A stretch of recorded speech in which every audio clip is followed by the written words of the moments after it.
అంటే నాకు రావాల్సిన దీవెనను ఏం చేశాడంటే తమ్ముడు ఏం చేశాడు? మోసం చేసి తీసుకున్నాడు.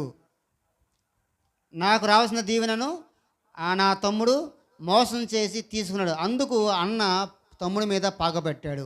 ఇది ఒక విషయం. అసలు విషయం ఏంటి అంటే తమ్ముడైతే మోసం చేసి ఆ తండ్రి వద్ద నుంచి ఆశీర్వాదము పొందాడు అనుకున్నాడు, కానీ నిజంగా ఆశీర్వాదం పొందుకోలేదు. ఎందుకని?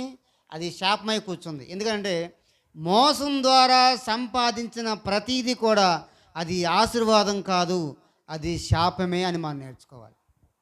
మోసం చేశాడు కదండి, తండ్రిని మోసం చేశాడు, తల్లిని మోసం చేశాడు, తండ్రిని మోసం చేశాడు, అన్నని మోసం చేశాడు, అందరిని మోసం చేశాడు. నేను ఆశీర్వించబడ్డాను అనుకున్నాడు మనసులో.